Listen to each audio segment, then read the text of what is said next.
வணக்கம். சமூகத்தின் இன்றைய பிரதான செய்திகளுக்காக உங்களோடு இணைந்து கொள்ளும் நான் சங்கவி நாகராஜா. விரிவான செய்திகளுக்கு செல்லும் முன்னதாக முதலில் தலைப்புச் செய்திகள். உள்ளூராட்சி சபை தேர்தல் மே முதல் வாரத்தில், அடுத்த வாரத்தில் உத்தியோகபூர்வ அறிவிப்பு. மீண்டும் நாடாளுமன்ற உறுப்பினராகும் எண்ணமில்லை, ரணில் அதிரடி. நாட்டில் எரிபொருளுக்கு தட்டுப்பாடா, சபையில் அரசின் அறிவிப்பு. ஜாலில் எரிபொருள் நிரப்பு நிலையங்களில் மீண்டும் வரிசை. இன்று முதல் மறு அறிவித்தல் வரை ஜால தேசிய பூங்காவிற்கு பூட்டு. அதிகரித்து வரும் குளங்களில் நீர்மட்டம் திறக்கப்பட்டு வான்கதவுகள். வீதியை புனரமைத்து தருமாறு கோரி வீதிக்கிறங்கிய வெறுகள் மக்கள். வடமராட்சியில் இரவோடு இரவாக காடழிப்பு, அரசு ஊழியரின் செயலால் மக்கள் விசனம்.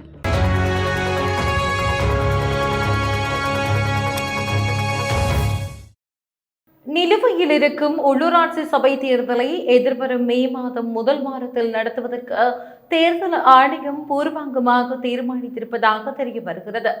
இது தொடர்பான உத்தியோகபூர்வ அறிவித்தல் எதிர்வரும் வாரத்தில் வெளியாகும் என தெரிய வருகிறது. தேர்தல் நடத்தப்பட வேண்டிய உள்ளூராட்சி சபைகளின் பட்டியல் விவரங்கள் 2 நாட்களில் வர்த்தமானி அறிவித்தல் மூலம் முதலில் வெளியிடப்படும் என தெரிகின்றது. அதன் பின்னர் சில நாட்கள் கழித்து தேர்தல் பற்றிய உத்தியோகபூர்வ வர்த்தமானி அறிவித்தல் வெளியாகும் என விடயம் அறிந்த வட்டாரங்கள் தகவல் வெளியிட்டன. அந்த உத்தியோகபூர்வ அறிவித்தலில் அது வெளியான நாளிலிருந்து 14 நாட்கள் கழித்து 18வது நாள் வரை 3.5 நாட்கள் வேட்புமனுக்கள் ஏற்படுவதற்கான தினங்களாக அறிவிக்கப்படும் என தெரிகின்றது. வேட்புமனுக்கள் ஏற்றுக்கொள்ளப்பட்டு அந்த பணி பூர்த்தி அடைந்ததும் 5 முதல் 7 வார காலம் தேர்தல் பிரச்சாரத்திற்கு இடமளித்து அதற்கேற்ற வகையில் தேர்தல் தினம் அறிவிக்கப்படும் என்றும் தேர்தல் ஆணைய வட்டாரங்கள் கூறுகின்றன. அடுத்த வாரத்தில் தேர்தல் பற்றிய உத்தியோகபூர்வ அறிக்கை என்ன திகதியில் வெளியாகின்றதோ அதிலிருந்து ஏறத்தாழ சரியாக 2 மாதங்கள் கழித்து மே முதல் வாரத்தில் பெரும்பாலும் அதே திகதியில் தேர்தல் நடத்தக்கூடிய வாய்ப்புகள் இருப்பதாக அந்த வட்டாரங்கள் மேலும் தெரிவித்தன. அனுபவமற்றவர்களுடன் நாடாளுமன்ற உறுப்பினராகும் எண்ணம் தனக்கு இல்லை என முன்னாள் ஜனாதிபதி ரணில் விக்ரமசிங்கே தெரிவித்துள்ளார்.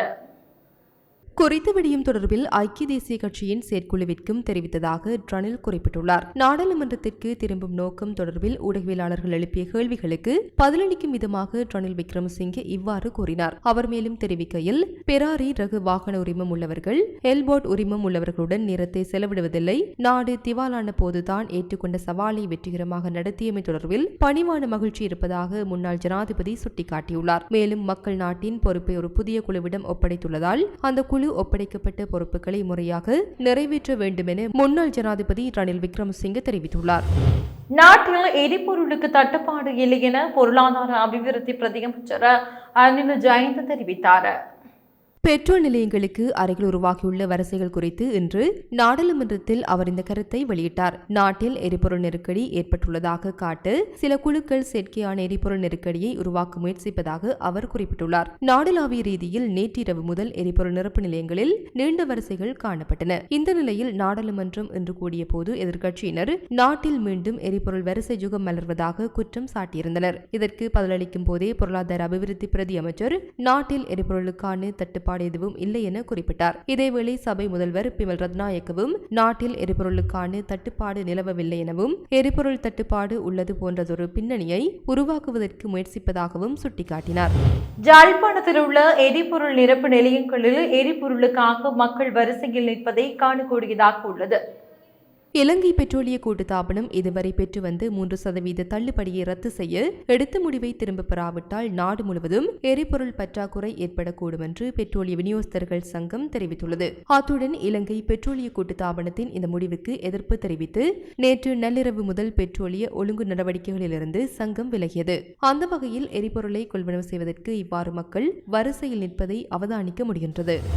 யாழ் தேசிய பூங்கா இன்று முதல் மறு அறிவித்தல் வரை மூடுவதற்கு தீர்மானிக்கப்பட்டுள்ளதாக யாழ் தேசிய பூங்காவின் பொறுப்பாளர் மனோஜ் வித்யாரத்ன தெரிவித்தார்.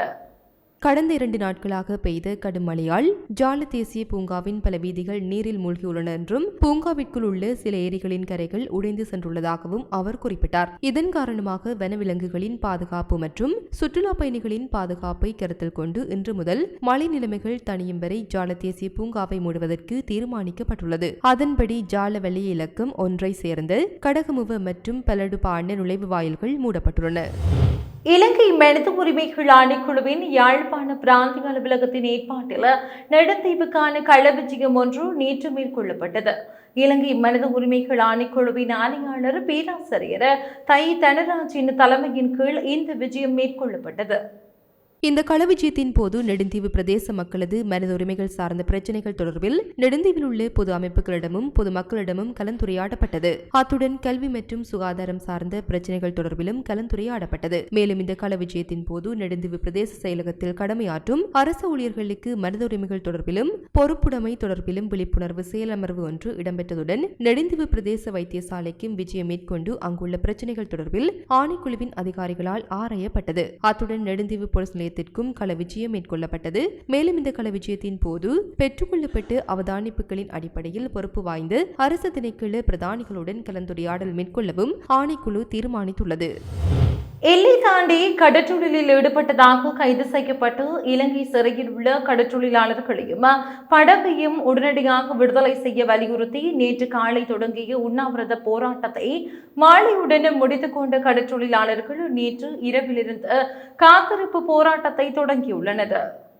அரசு அதிகாரிகள் போராட்டத்தை கைவிடுமாறு கடத்தொழிலாளர்களுடன் பேச்சுவார்த்தை நடத்திய நிலையில் கடத்தொழிலாளர்கள் அதை ஏற்க மறுத்து தொடர்ந்து போராட்டத்தில் ஈடுபட்டு வருகின்றனர். எல்லை தாண்டி கடத்தொழிலில் ஈடுபட்டதாக தமிழக கடத்தொழிலாளர்கள் சிறை தண்டனை விதிக்கப்பட்டும் மற்றும் நீதிமன்ற காவலிலும் இலங்கை சிறையில் தடுத்து வைக்கப்பட்டுள்ளனர். இலங்கை சிறையில் உள்ள கடத்தொழிலாளர்களையும் படகுகளையும் உடனடியாக விடுதலை செய்ய வேண்டும் என ராமேஸ்வரம் அடுத்து தங்கச்சி மடத்தில் அனைத்து விசைப்படகு கடத்தொழிலாளர்கள், நாட்டுப்படகு கடத்தொழிலாளர்கள், சிறையுள்ள கடத்தொழிலாளர்களின் குடும்பத்தினர், முக்கிய கட்சி பிரமுகர்கள் மற்றும் அமைப்புகளை சேர்ந்தவர்கள் காலை முதல் இரவு வரை தொடர் உண்ணாவிரத போராட்டத்தில் ஈடுபட்டனர். பின்னர் மாலை உண்ணாவிரத போராட்டத்தை கைவிட்ட கடத்தொழிலாளர்கள் அதே உண்ணாவிரத பந்தலில் நேற்றிரவிலிருந்து தொடர் காத்திருப்பு போராட்டத்தில் ஈடுபட்டு வருகின்றனர். மத்திய அமைச்சர் அல்லது மத்திய அரசு அதிகாரிகள் கடத்தொழிலாளர்கள் பிரச்சினையில் நிரந்தர தீர்வு பெற்றுத் தருவதாக உறுதியளிக்கும் வரை இந்த காத்திருப்பு போராட்டம் இரவு பகலாக தொடரும் என தெரிவித்துள்ளனர்.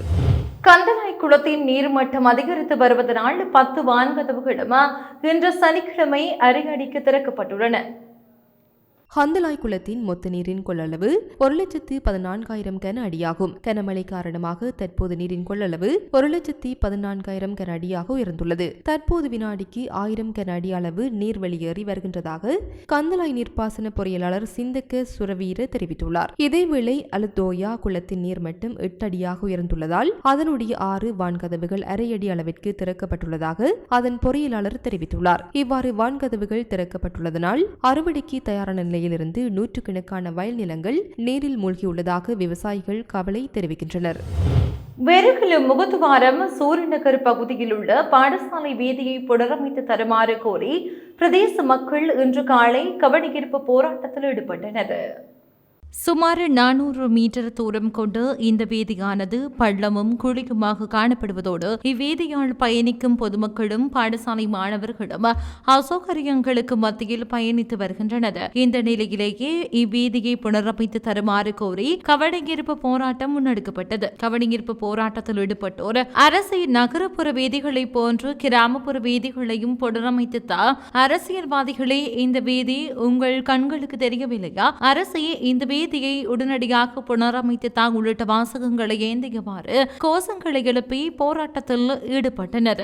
இவ்வீதி புனரமைப்பு தொடர்பாக அரசு அதிகாரிகள் அரசியல்வாதிகளிடம் பல தடவைகள் கோரிக்கை விடுத்த போதிலும் இதுவரை இந்த வீதியானது புனரமைப்பு செய்யப்படவில்லை என வெறுகல் முகத்துவாரம் சூரநகர் கிராம மக்கள் விசனம் தெரிவித்தனர். தமிழ் தேசிய கூட்டமைப்பாக இயங்கிய 4 கட்சிகளும் தமிழினத்தின் நலன் கருதி மீண்டும் ஒன்றிணைந்து செயற்பட வேண்டும் என வலியுறுத்தியுள்ள இலங்கை தமிழரசு கட்சியின் பதில் தலைவர் CBK சிவஞானம் இது தொடர்பில் நேரில் பேசுவதற்கு கூட்டமைப்பின் பங்காளி கட்சிகளாக இருந்து பின்னர் பிரிந்து சென்ற டெலோ, புலட் மற்றும் EPRLF ஆகிய கட்சிகளுக்கு கடிதம் மூலம் அழைப்பு விடுத்துள்ளார். டெலோ கட்சியின் தலைவர் செல்வம் அடைக்கலநாதன், புலட் கட்சியின் தலைவர் தர்மலிங்கம் சித்தார்த்தன், EPRLF கட்சியின் தலைவர் சுரேஷ் பிரேமச்சந்திரன் ஆகியோருக்கே இலங்கை தமிழரசு கட்சியின் பதில் தலைவர் CBK சிவஞானம் கடிதம் அனுப்பியுள்ளார். இந்த நிலையில் தமிழ் கட்சிகள் எதிர்வரும் உள்ளூராட்சி மன்ற தேர்தலை ஒன்றிணைந்து எதிர்கொள்வது தொடர்பில் பேசுவதற்கு உத்தியோகபூர்வமாக எனக்கு அழைப்பு விடுக்கப்படவில்லை என தெரிவித்து ஈழ மக்கள் ஜனநாயக கட்சியின் செயலாளர் நாயகமும் முன்னாள் அமைச்சர் டக்ளஸ் தேவானந்தா மக்கள் நலனுக்கு மக்களுக்காக அழைப்பு விடுத்தால் எனது பங்களிப்பு நிச்சயம் இருக்கும் என தெரிவித்தார். எதிர்வரும் உள்ளூராட்சி மன்ற தேர்தலில் தமிழ் மக்களுக்கான போராட்டங்களை தலைமை தாங்கிய இயக்கங்களின் ஒன்றிணைவு தொடர்பில் தமிழரசு கட்சியின் பதில தலைவர் CVK சிவஞானம் தெரிவித்த கருத்து தொடர்பில் அவரிடம் கேட்டபோது அவர் இவ்வாறு தெரிவித்தார். அவர் மேலும் தெரிவிக்கையில், நான் அன்றிலிருந்து இன்று வரை தமிழ் மக்களின் நலன் சார்ந்து எனது அரசியல் செயற்பாடுகளை மேற்கொண்டு வருகிறேன். துரதிருஷ்டவசமாக பல சந்தர்ப்பங்கள் கிடைத்த போதும் தமிழ் கட்சிகளின் ஒத்துழைப்பு உரிய நேரத்தில் கிடைக்காத காரணத்தினால மக்களுக்கான தீர்வினை எட்ட முடியாத சூழ்நிலை ஏற்பட்டது. தற்போது உள்ளூராட்சி மன்ற தேர்தலை தமிழ் கட்சிகள் ஓரணியில் எதிர்கொள்வதா அல்லது தேர்தலின் பின்னர் ஓரணியில் செயற்படுவதா என்ற விவாதம் இடம்பெற்று வருகின்றன. உள்ளூராட்சி மன்ற தேர்தலை தமிழ் கட்சிகள் எதிர்கொள்வது தொடர்பில் என்னுடன் சிலர் பேசினார்கள். அது நட்பு ரீதியாக இடம்பெற்றதே தவிர உத்தியோகபூர்வமாக பேசுவதற்கோ கலந்துரையாடுவதற்கோ எனக்கு அழைப்பு விடுக்கப்படவில்லை. கடந்த காலங்களில் தமிழ் தேசிய கூட்டமைப்பின் தொங்கு சபைகளில் ஆட்சி அமைப்பதற்கு ஈழ மக்கள் ஜனநாயக கட்சி ஆதரவை வழங்கியது. ஆகவே தமிழ் மக்களின் நலனுக்காக செயற்படும் ஈழ மக்கள் ஜனநாயக கட்சி மக்கள் நலனுக்காக ஒன்றிணைவு அவசியம் என கருதும் பட்சத்தில் ஒன்றிணைந்து செயற்படுவதற்கு தயாராக இருக்கிறேன் எனவும் தெரிவித்தார். வடமராட்சி கிழக்கு செம்பியன் பற்று வடக்கு பகுதியில் JCB இயந்திரம் மூலம் இரவோடு இரவாக பெருமளவிலான காடுகள் அளிக்கப்பட்டுள்ளது. குறித்த சம்பவம் நேற்று இடம்பெற்றுள்ளது. சம்பவம் தொடர்பில் மேலும் தெரிய வருவதாவது, அரசு நிறுவனம் ஒன்றில் பணியாற்றும் அந்த பகுதியைச் சேர்ந்த நபர் ஒருவர் குறிப்பிட்ட நிலப்பகுதியை தனிப்பட்ட தேவைகளுக்காக குத்தகை அடிப்படையில் பெற வடமராட்சி கிழக்கு பிரதேச செயலகம் ஊடாக ஆவணம் செய்துள்ளார். ஆவண கடிதத்தை வடமராட்சி கிழக்கு பிரதேச செயலரிடம் கையளித்தவுடன் காடுகள் நிறைந்த சம்பந்தப்பட்ட பெருமளவிலான நிலப்பகுதியை அனுமதியின்றி JCB இயந்திரம் கொண்டு இரவோடு இரவாக முற்றாக அளித்துள்ளார். சம்பவம் அறிந்து அந்த பகுதி மக்கள் உரிய அதிகாரிகளுக்கு தெரியப்படுத்தி தடுத்து நிறுத்த முற்பட்ட வேளை குறித்த நபர் தொடர்ந்து அனுமதியின்றி காடுகளை அளித்துள்ளார். இது தொடர்பாக வடமராட்சி கிழக்கு பிரதேச செயலர் கு. பிரபாகர மூர்த்தி கருத்து தெரிவிக்கையில், குறித்த நபர் குத்தகைக்கு காணியை பெறுவதற்கு கடிதம் தந்துள்ளதாகவும் காடுகளை அளிப்பதற்கு தாம் அனுமதி அளிக்கவில்லை எனவும் குறித்த பிரதேசம் வனஜீவராசிகள் திணைக்களத்தினுள் இருப்பதனால் தம்மால் அனுமதி கொடுக்க முடியாது எனவும் அவ்வாறு அவர் காடுகளை அளித்திருந்தால் நடவடிக்கை எடுக்கப்படும் எனவும் தெரிவித்தார். இவ்வருடத்தின் கடந்த 2 மாத கால பகுதிக்குள் 162 இளைஞர்கள் தாதியர் சேவைக்காக இஸ்ரேலுக்கு சென்றுள்ளதாக இலங்கை வெளிநாட்டு வேலைவாய்ப்பு பணியகம் தெரிவித்துள்ளது. தாதியர் சேவைக்காக இஸ்ரேலுக்கு செல்லும் இளைஞர்களின் எண்ணிக்கை படிப்படியாக அதிகரித்து வருகிறது. அதன்படி இதுவரை 2052 இளைஞர்கள் தாதியர் சேவைக்காக இஸ்ரேலுக்கு சென்றுள்ளதாக இலங்கை வெளிநாட்டு வேலைவாய்ப்பு பணியகம் மேலும் தெரிவித்துள்ளது.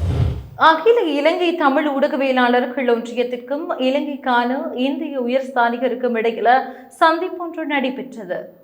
இந்த சந்திப்பு இந்திய உயர்ஸ்தானிகர் ஆலயத்தில் நேற்று நடைபெற்றது. தமிழ் ஊடகவியலாளர்கள் எதிர்நோக்கும் பிரச்சினைகள், ஊடகர்களுக்கு எதிரான அடக்குமுறைகள், ஊடக பயிற்சிகள் உள்ளிட்ட பல விடயங்கள் தொடர்பில் இந்த சந்திப்பின் போது கலந்துரையாடப்பட்டது. இந்தியாவில் நடைமுறையில் உள்ள நவீன ஊடக யுக்திகள், அச்சு, இலத்திரனியல் மற்றும் சமூக ஊடகங்கள் தொடர்பிலான பயிற்சி நெறிகளை இலங்கையிலும் வழங்குவதற்கு நடவடிக்கைகளை எடுப்பதாக இந்திய உயர்ஸ்தானிகர் சந்தோஷ் யா குறிப்பிட்டார். இந்திய வீடமைப்பு திட்டத்தின் கீழ் ஊடகவியலாளர்களுக்கும் வீடுகளை பெற்றுக் கொடுப்பது தொடர்பான யோசனை ஒன்றும் உயர்ஸ்தானிகரின் கவனத்திற்கு கொண்டு செல்லப்பட்டது. இவை உள்ளிட்ட விடயங்களை உள்ளடக்கி மனு ஒன்றும் இந்திய உயர்ஸ்தானிகரிடம் கையளிக்கப்பட்டது. கட்டுநாயக்க விமான நிலையத்தில் வைத்து வர்த்தகர் ஒருவர் இன்று காலை கைது செய்யப்பட்டுள்ளார். சட்டவிரோதமான முறையில் இலத்திரனியல் சிகரெட்டுகளை கொண்டு வந்த குற்றச்சாட்டின் பேரில் அவர் கைது செய்யப்பட்டுள்ளார். சுமார் 10 லட்சம் ரூபாய் பெறுமதியான பொருட்களை கொண்டு வந்த யாங்கில பிரதேசத்தைச் சேர்ந்த 49 வயதுடைய வர்த்தகரை கைது செய்யப்பட்டுள்ளார். சந்தேக நபர் துபாயிலிருந்து இன்றைய தினம் நள்ளிரவு 12 மணியளவில் கட்டுநாயக்க விமான நிலையத்தை வந்தடைந்துள்ளார். இதன்போது விமான நிலைய போலீஸ் அதிகாரிகளினால் மேற்கொள்ளப்பட்ட சோதனையில் சந்தேக நபர் கொண்டு வந்த பயண பொதியிலிருந்து 100 இலத்திரனியல் சிகரெட்டுகள் கைப்பற்றப்பட்டுள்ளன. இது தொடர்பான மேலதிக விசாரணைகளை கட்டுநாயக்க விமான போலீசார் மேற்கொண்டு வருகின்றனர். இத்துடன் சமூகத்தின் இன்றைய பிரதான செய்திகள் நிறைவு பெறுகிறது. தொடர்ந்தும் சமூகத்தோடு இணைந்திருங்கள். நன்றி. இது போன்ற செய்திகளை தெரிந்து கொள்ள சமூகம் நியூஸ் சேனலை சப்ஸ்கிரைப் செய்து அருகில் உள்ள பெல் பட்டனை கிளிக் செய்யுங்கள். மேலும் இது போன்ற செய்திகளை உடனுக்குடன் தெரிந்து கொள்ள சமூகமீடியா.com என்ற இணையதளத்தின் வாயிலாகவும் எங்களுடன் இணைந்திருங்கள்.